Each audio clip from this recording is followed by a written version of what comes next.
Security! We've got a vagrant in Armani! The desk clerk burst into hysterical laughter, pointing at Marcus Williams like he was a circus act. Sir, McDonald's is down the street. This lobby is for paying customers only. Her cackles echoed off marble walls as guests joined the humiliation party. Two guards grabbed Marcus by both arms, physically dragging him toward the exit while phones captured every degrading second. Make sure he doesn't steal anything on the way out, someone shouted, triggering another wave of cruel laughter. But Marcus wasn't struggling. He was checking his watch with ice-cold precision.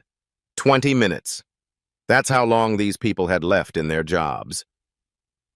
The man they were manhandling owned 67% of this entire hotel chain. The most spectacular corporate execution in business history was about to begin, and every laugh was digging their graves deeper. Have you ever been publicly humiliated by people who were about to lose everything to you? 15 minutes earlier, Marcus Williams had walked through those glass doors like he owned the place, because he did. But nobody knew that yet. The Grandview Hotel lobby hummed with Tuesday afternoon power lunches and champagne gossip when Marcus crossed the marble floor, his Italian leather briefcase swinging with quiet confidence toward the mahogany reception desk. Sarah Martinez looked up, and her face twisted like she'd tasted spoiled milk. Excuse me, are you lost? The loading dock is around back, her voice carrying across the lobby like a dinner bell for vultures.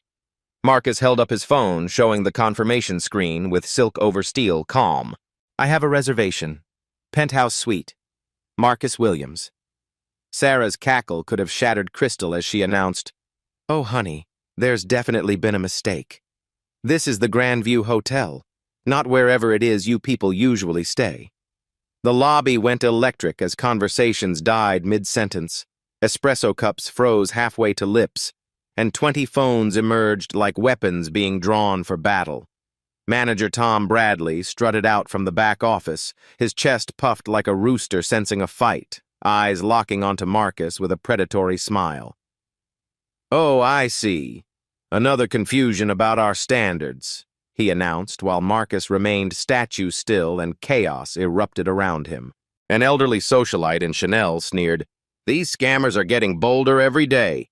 Her lunch companion nodding, probably saw it on TikTok, their voices carrying like they wanted Marcus to hear every poisonous word. Bradley stepped closer, invading Marcus's personal space with practiced intimidation. Sir, I'm going to save us all some embarrassment. This establishment caters to Fortune 500 executives, foreign diplomats, entertainment industry royalty. Perhaps there's a more suitable accommodation down the street. The phones multiplied as someone started an Instagram live with comments flooding in real time. OMG drama at the Grandview. This is so cringe. Security where you at? But while the feeding frenzy intensified, nobody noticed Marcus adjust his platinum cufflinks, custom pieces engraved with 2 words that would soon rewrite everyone's reality. Grand Corp Holdings.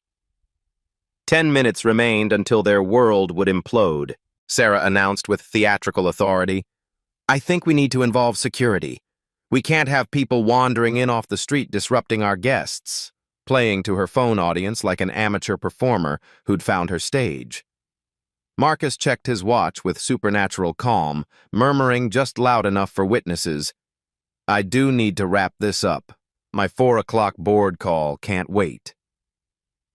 The words board call floated through the growing mob, but nobody connected the dots, too drunk on their own superiority to notice the contradiction of a homeless scammer with board calls.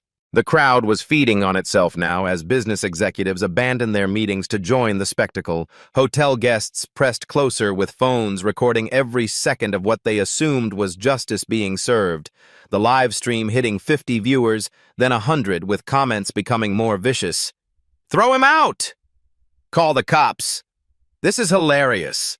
Bradley basked in his moment, playing the hero protecting civilization from chaos. Ladies and gentlemen, I apologize for this disruption. We're handling the situation, he announced before turning back to Marcus with theatrical authority. Sir, I'm asking you one final time to leave voluntarily. Sarah was already crafting her social media post, fingers flying across her phone screen, creating the digital evidence that would soon destroy her career, probably something about keeping standards high and protecting valued guests. The PA system crackled, security to the lobby immediately, and the crowd murmured with satisfaction as justice approached and order would be restored. Marcus Williams stood in the eye of this hurricane, adjusting those platinum cufflinks one more time, the engraving catching the light. Grand Corp Holdings, the parent company that didn't just own stock in this hotel, but owned the entire chain with 67% controlling interest in Luxury Hospitality International. Every laugh was being recorded, every cruel comment live-streamed, every second of public humiliation creating an evidence file that would soon be presented to corporate headquarters. Security guards approached with crackling radios as the crowd pressed closer, phones held high like torches at a witch burning. Sarah grinning behind her desk, already imagining tonight's viral video, Tom Bradley straightening his tie and savoring his moment of absolute power. None of them realized they were about to meet their new boss, the man they were throwing out, the man who signed their paychecks, the man whose next phone call would end every single one of their careers as Marcus checked his watch one final time, almost 4 o'clock, almost time for that board call, almost time to change everything. The security guards arrived like storm clouds gathering before lightning strikes, their black uniforms and serious expressions cutting through the festive atmosphere of public humiliation that had consumed the Grandview lobby. Head of Security Jim Reynolds led the charge, a man built like a refrigerator with the personality to match, flanked by 2 younger guards whose eager faces suggested they lived for moments like this. "All right, folks, what's the situation here?" Reynolds announced, his voice booming across the marble expanse as Sarah Martinez practically vibrated with excitement behind her desk. "We have an individual who refuses to leave the premises after being asked multiple times," she declared, pointing at Marcus like he was evidence in a criminal trial. "He's been disruptive and is clearly not a legitimate guest." The crowd of onlookers had swollen to nearly 40 people. A mix of hotel guests, staff members who'd abandoned their posts, and random passers-by drawn by the commotion like moths to a particularly dramatic flame. Reynolds approached Marcus with the swagger of a man who'd ejected countless troublemakers and never once questioned his authority. "Sir, I'm going to need you to come with me. We can do this the easy way or the hard way, but either way, you're leaving this property." Marcus remained perfectly still, his hands clasped behind his back, watching the security chief with the kind of calm that should have been terrifying but somehow went completely unnoticed by everyone present. "I understand you believe you're doing your job," Marcus said quietly, his voice carrying just enough to reach the nearest phones that were still recording every word. "But I wonder if you've considered the legal implications of forcibly removing a legitimate guest who's committed no crime." Reynolds laughed, a harsh sound that echoed off the vaulted ceiling. "Legitimate guest? Buddy, I've been doing this for 15 years. I know a scammer when I see one." The crowd murmured its approval, phones capturing every moment of what they believed was justice in action, completely oblivious to the fact they were documenting the most expensive mistake in corporate hospitality history. Tom Bradley stepped forward to join his security chief, basking in the spotlight like a peacock displaying his feathers. "Jim, this individual has been causing a disturbance for nearly 20 minutes now. Our guests are getting uncomfortable." As if on cue, several hotel patrons nodded dramatically, playing their parts in this theater of discrimination with Oscar-worthy dedication. And businessman in a $1,000 suit called out, "Just get him out of here already. Some of us have important meetings." A woman dripping in diamonds added, "This is exactly why we stay at exclusive hotels, to avoid this kind of situation."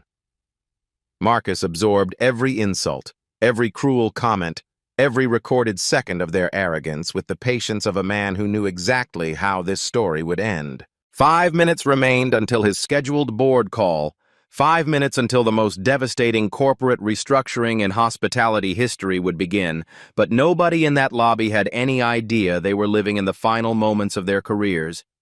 The live stream had exploded to over 300 viewers, comments flowing like a toxic river of approval for the impending ejection. Finally, some justice! Throw the bum out! This is what happens when you try to scam rich people.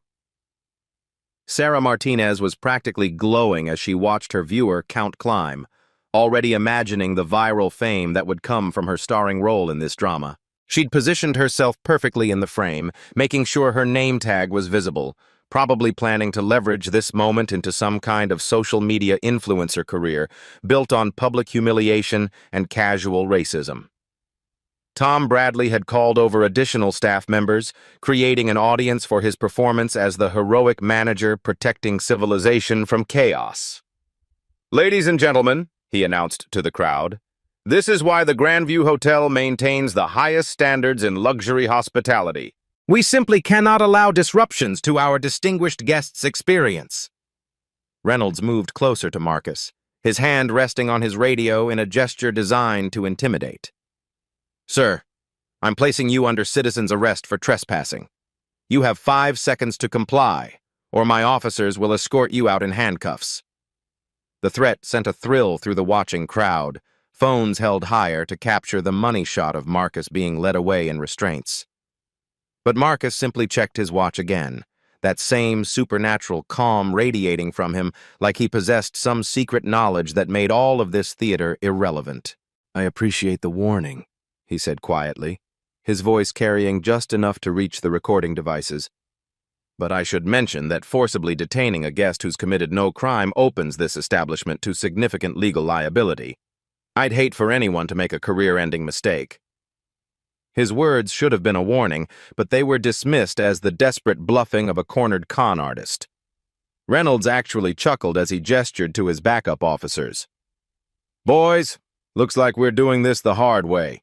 The 2 younger guards moved to flank Marcus, their hands reaching for his arms as the crowd pressed closer with bloodthirsty anticipation. This was the moment they'd all been waiting for.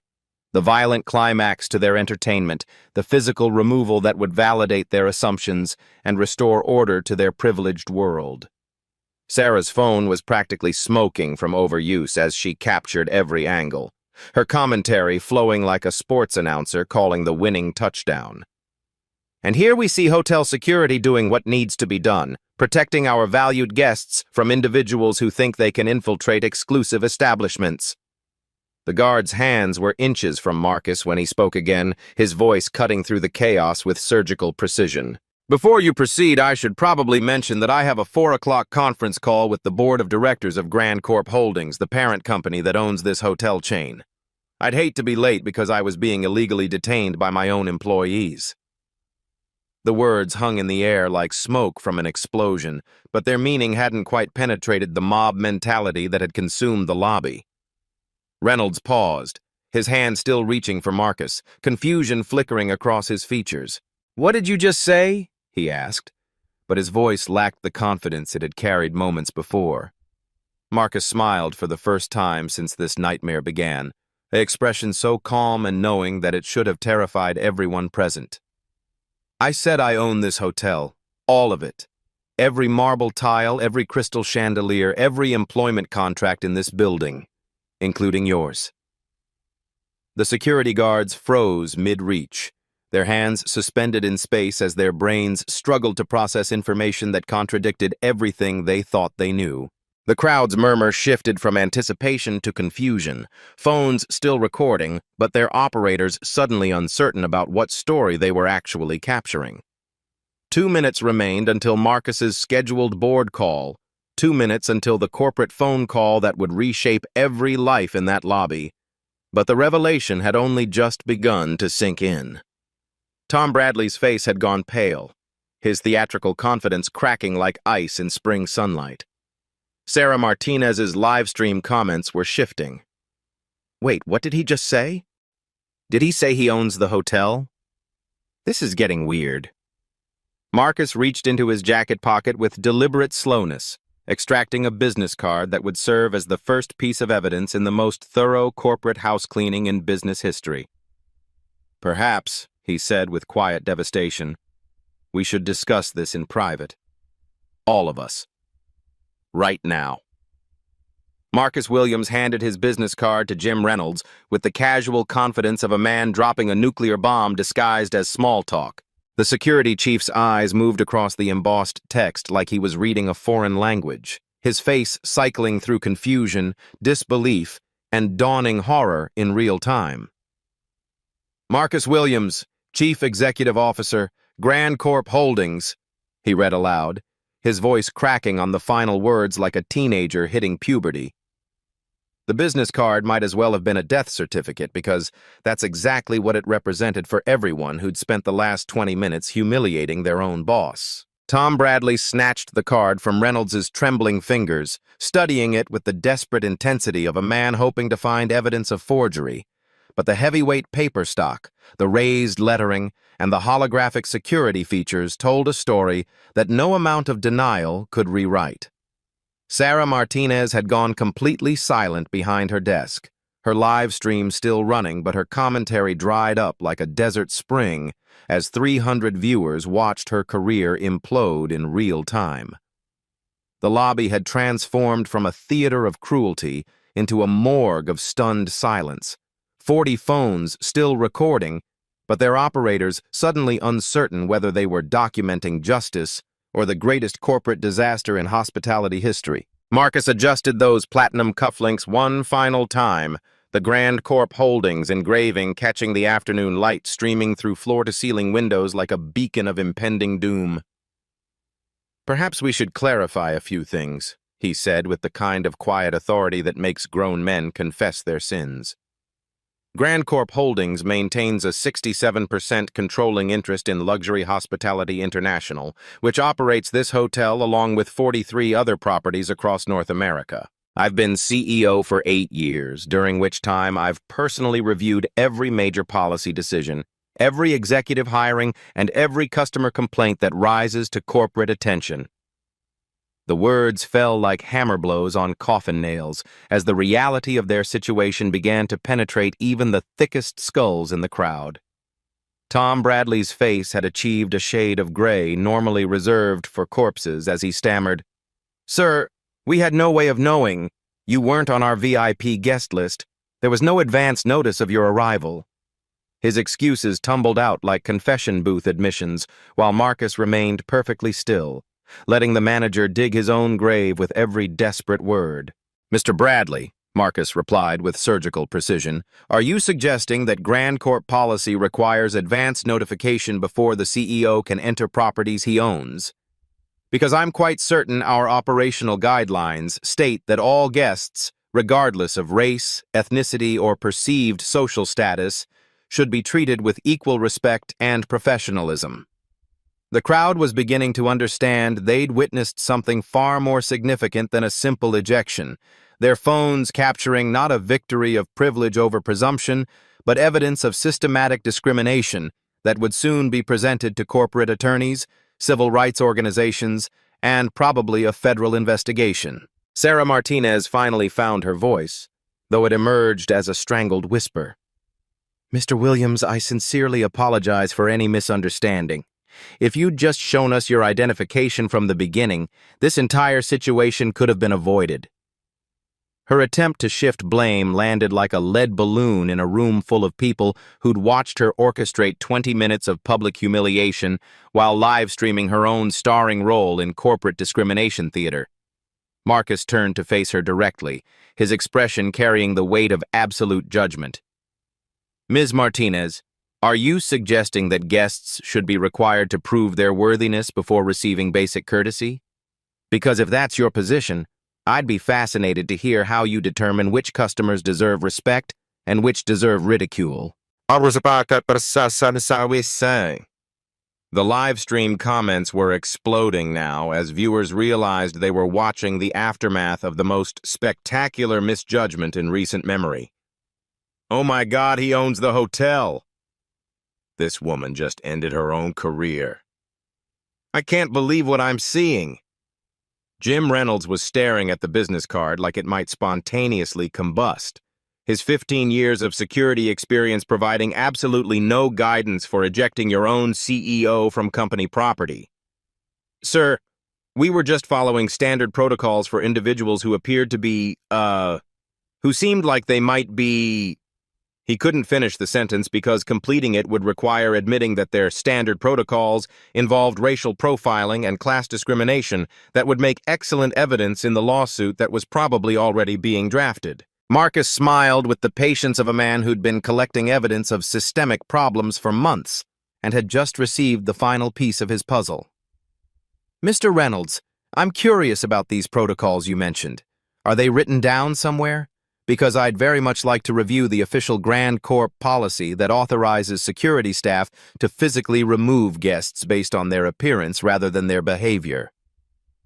The crowd was thinning now as the smarter spectators realized they'd been recording their own complicity in a civil rights violation that would soon be analyzed by corporate lawyers, federal investigators, and social media justice warriors with nothing better to do than destroy careers. But the core group of staff members couldn't escape because they were trapped in the gravitational pull of their own impending unemployment, forced to watch as Marcus methodically dismantled every assumption they'd made about power, privilege, and who belonged in their exclusive little world.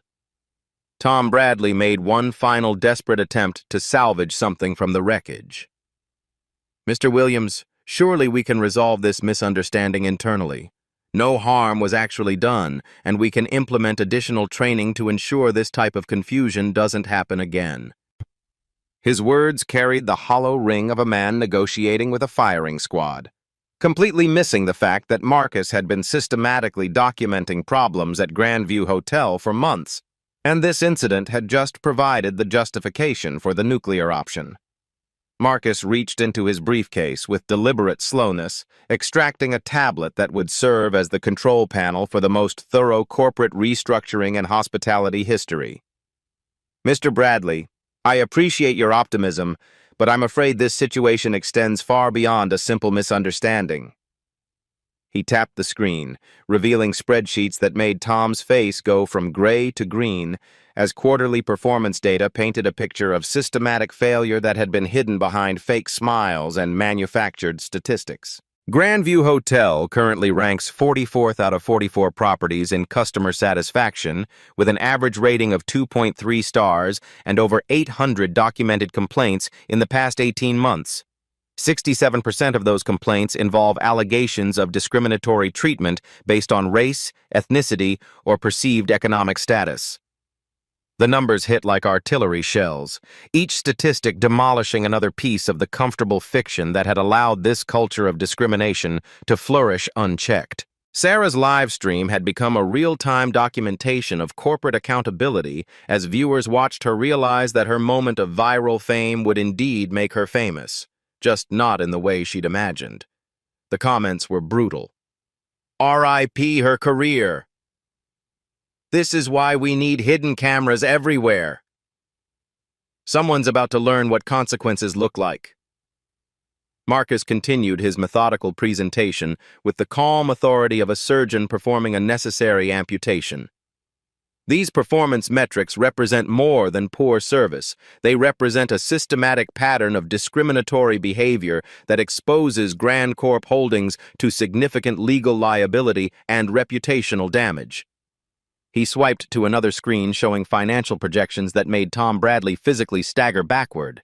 The estimated cost of pending lawsuits, federal investigations, and lost revenue due to negative publicity currently exceeds $12 million annually, making Grandview Hotel not just a moral liability, but a financial disaster that threatens the entire corporate portfolio.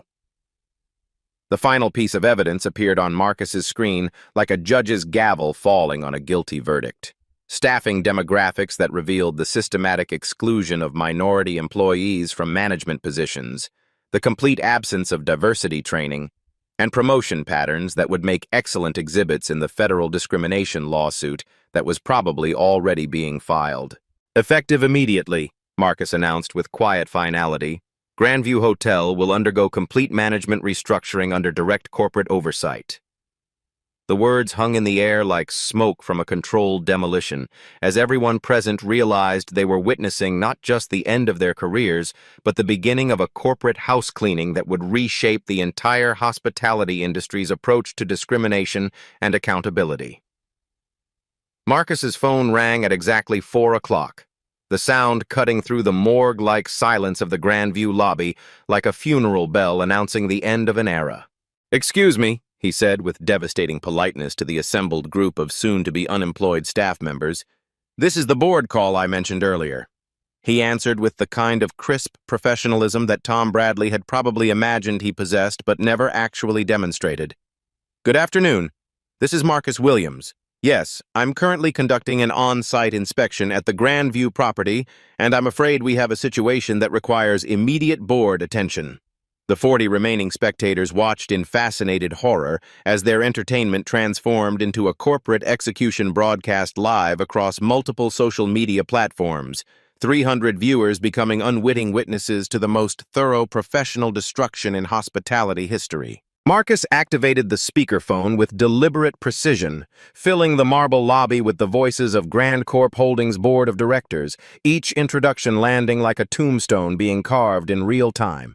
Board members present include Patricia Chen, Chief Operating Officer, Robert Martinez, General Counsel, Dr. Sarah Kim, Head of Human Resources, and James Morrison, Chief Financial Officer.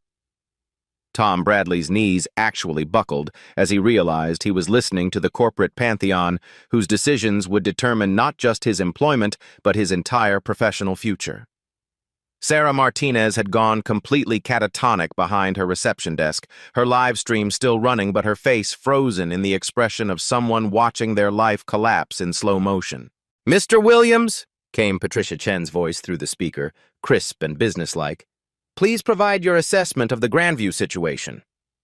The formality of corporate communication made this destruction feel even more devastating because it reduced 20 years of careers to agenda items on an executive conference call.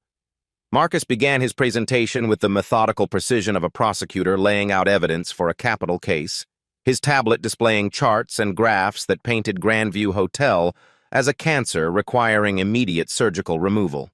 "Board members, Grandview Hotel has achieved the distinction of ranking dead last among our portfolio properties in every meaningful performance metric."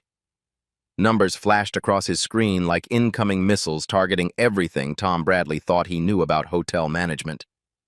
Customer satisfaction, 2.3 out of 5 stars, representing a 67% decline from industry standards.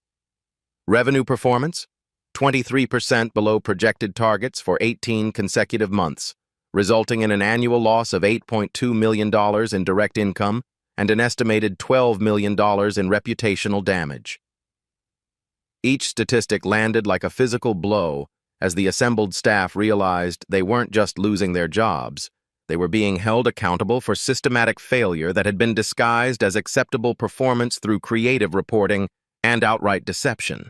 The board's questions came like artillery fire from corporate headquarters, each inquiry designed to extract maximum information while building an unassailable case for immediate action. "Mr. Williams," Robert Martinez's voice carried the weight of legal authority, "what documentation do we have regarding the discriminatory practices you've observed?" Marcus smiled with the satisfaction of a man who'd been building this case for months, his preparation evident in every carefully organized file on his tablet.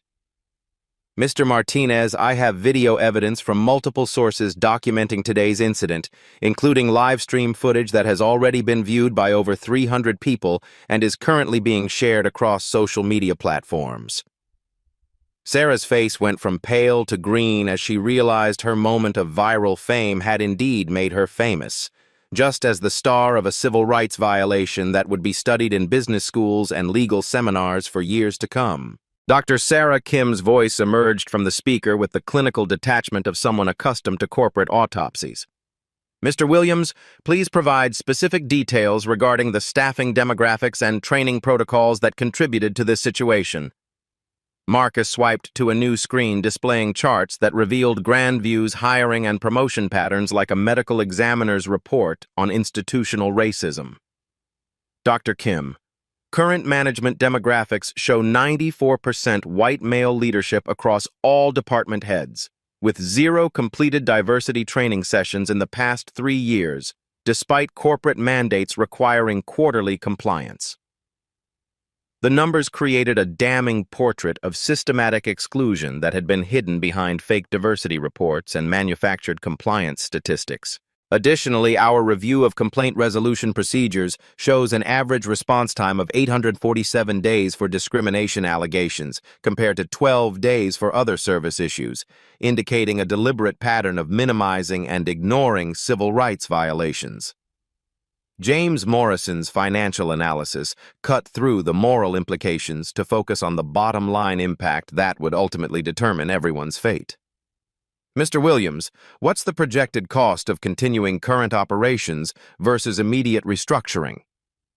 Marcus had been waiting for this question because it allowed him to present the nuclear option in terms that corporate boards understood best. Money. Mr. Morrison, maintaining current management and operational practices, exposes Grand Corp to an estimated $47 million in legal liability over the next 5 years, including pending class action lawsuits, federal investigation costs, and continued revenue losses due to negative publicity. The number landed like a depth charge in the silent lobby, as everyone present realized they weren't just unemployed. They were unemployable liabilities whose continued employment threatened the entire corporate structure. Patricia Chen's voice carried the authority of someone accustomed to making decisions that reshape entire industries. Mr. Williams, what are your recommendations for immediate action? This was the moment Tom Bradley had been dreading, the corporate judgment that would determine whether he spent his retirement years on a golf course or in a courtroom defending discrimination lawsuits. Marcus consulted his tablet with the calm precision of a surgeon selecting instruments for a particularly complex operation.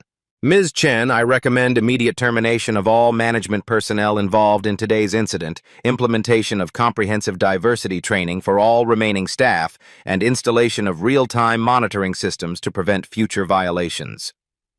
Each recommendation fell like a guillotine blade, separating heads from bodies with bureaucratic efficiency that made the violence feel almost antiseptic. The board's decision came with the swift finality of corporate justice, each vote announced through the speaker system like a bell tolling for the professionally dead. All in favor of Mr. Williams' recommendations?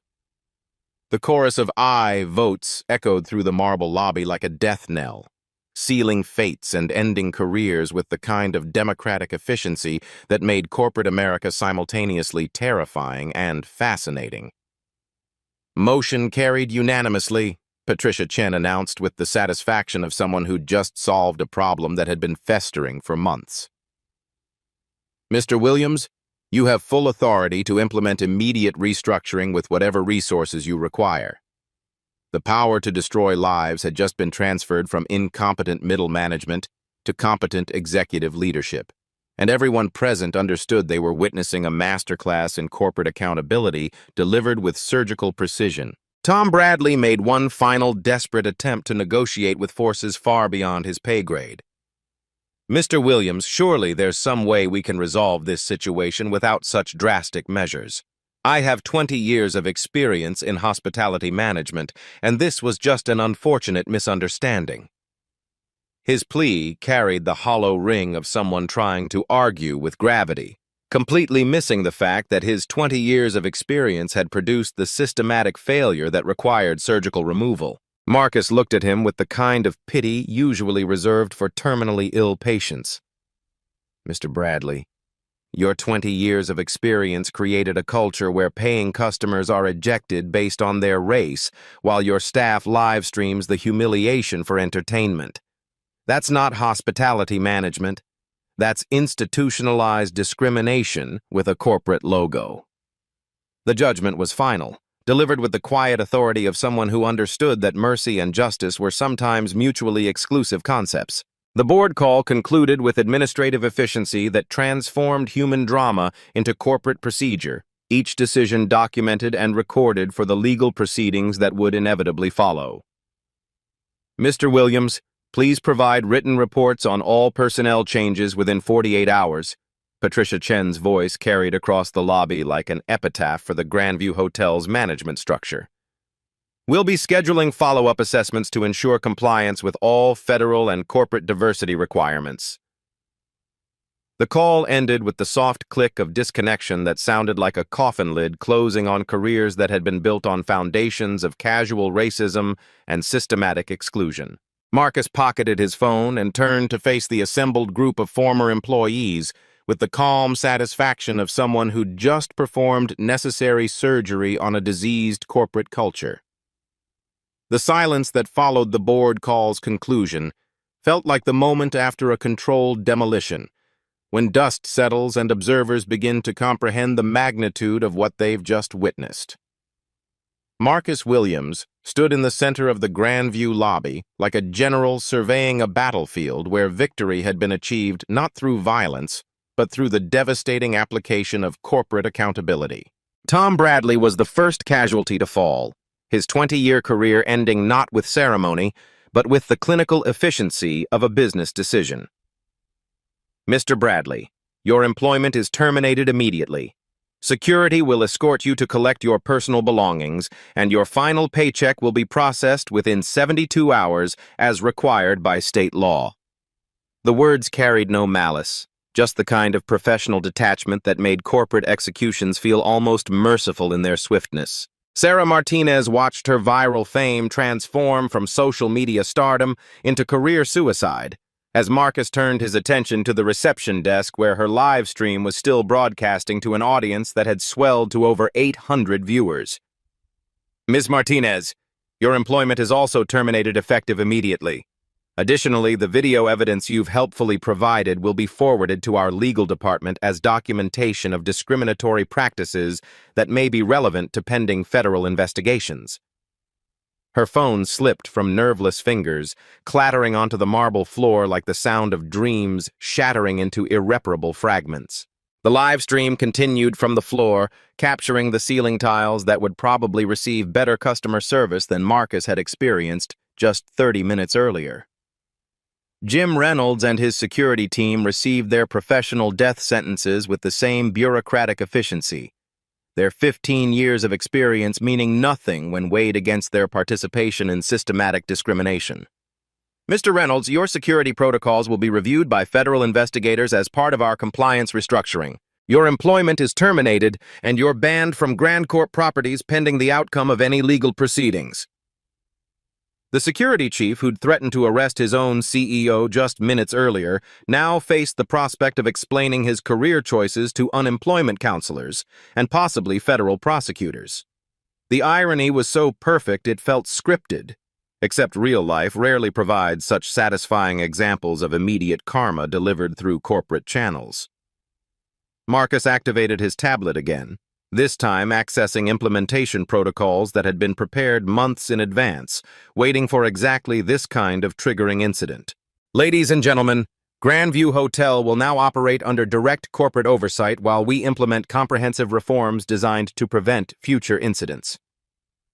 The remaining staff members listened with the terrified attention of people watching their professional futures being rewritten in real time. Effective immediately, all guest interactions will be monitored through audio and video recording systems that will be reviewed daily by corporate compliance officers.